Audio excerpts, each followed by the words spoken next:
ஹரே கிருஷ்ணா. ஓம் நமோ பகவத்தே வாசுதேவாய. நாராயணம் நமஸ்கிருத்யம் நரம் சைவ நரோத்தமம் தேவீம் சரஸ்வதீம் யாசம் ததோ ஜெயம் உதீரயேத். ஹரே கிருஷ்ணா. ஸ்ரீமத் பாகவதம் ஸ்கந்தம் 10 அத்தியாயம் 2 கர்ப்பத்திலிருந்த பகவானுக்கு தேவர்களின் பிரார்த்தனை என்னும் தலைப்பில் பதம் 18. ததோ ஜகன் மங்களம் அச்சுதாம்சம் சமாஹிதம் சூர சுதேன தேவி ததார சர்வாத்மகம் ஆத்மபூதம் காஷ்டாயதானந்தகரம் மனஸ்தக. ஹரே கிருஷ்ணா.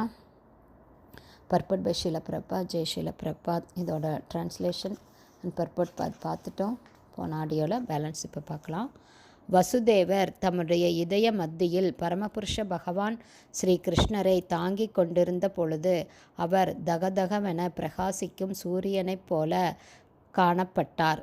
இவ்வாறு செந்தணலாக பிரகாசிக்கும் சூரிய கதிர்கள் சாதாரண மனிதனுக்கு எப்பொழுதும் சகிக்க முடியாதவையாக உள்ளன. வசுதேவரின் தூய இதயத்தில் எழுந்தருளியிருந்த பகவான் ஸ்ரீ கிருஷ்ணரின் ரூபம் பகவான் ஸ்ரீ கிருஷ்ணரின் மூல ரூபத்திலிருந்து வேறுபட்டது அல்ல. எவ்விடத்திலாவது, குறிப்பாக இதயத்தில் பகவான் ஸ்ரீ கிருஷ்ணரின் உருவம் தோன்றுமானால் அந்த இடம் தாமம் என்று அழைக்கப்படுகிறது. தாமம் என்னும் சொல் பகவான் கிருஷ்ணரின் ரூபத்தை மட்டுமல்லாமல் அவரது நாமம், குணம் மற்றும் உபகரணங்கள் முதலியவற்றையும் குறிப்பிடுகிறது. இவை அனைத்தும் இணைந்தே தோன்றுகிறது. இவ்வாறாக மேற்கில் அஸ்தமிக்கும் சூரியனின் கதிர்கள் கிழக்கில் உதயமாகும் முழு நிலவிற்கு மாற்றப்படுவது போலவே பூரண சக்திகளுடன் கூடிய பகவான் ஸ்ரீ கிருஷ்ணரின் நித்திய ரூபம் வசுதேவரின் மனதிலிருந்து தேவகியின் மனதிற்கு மாற்றப்பட்டது. பரமபுருஷ பகவானான ஸ்ரீ கிருஷ்ணர் வசுதேவரின் உடலிலிருந்து தேவகியின் உடலுக்குள் புகுந்தார். பகவான் ஸ்ரீ கிருஷ்ணர் சாதாரண ஜீவராசிகளின் நிலைகளுக்கு அப்பாற்பட்டவர் ஆவார்.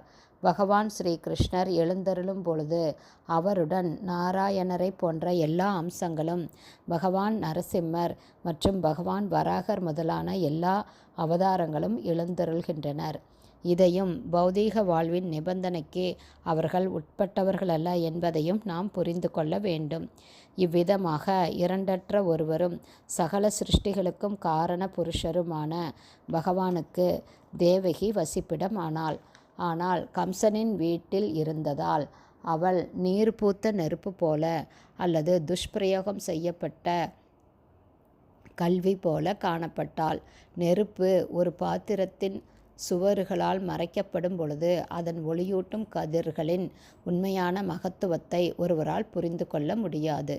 அதுபோலவே பொதுமக்களுக்கு நன்மையளிக்காத துஷ்பிரயோகம் செய்யப்பட்ட அறிவு உயர்வாக மதிக்கப்படுவது இல்லை.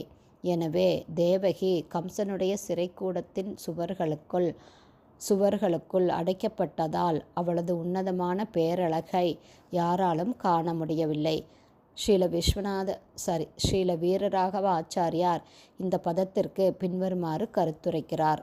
வசுதேவ தேவகி ஜடரையோர் ஹிருதயோர் பகவதக சம்பந்தக.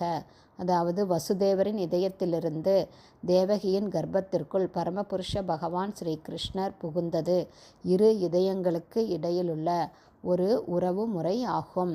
ஹரே கிருஷ்ணா. ஸ்ரீமத் பாகவதம் ஸ்கந்தம் 10 அத்தியாயம் 2 கர்ப்பத்திலிருந்த பகவான் ஸ்ரீ கிருஷ்ணருக்கு தேவர்களின் பிரார்த்தனை என்னும் தலைப்பில் பதம் 18 ஸ்ரீல பக்திவேதாந்த சுவாமி பிரபுபாதாவின் விளக்க உரை இத்துடன் நிறைவடைந்தது.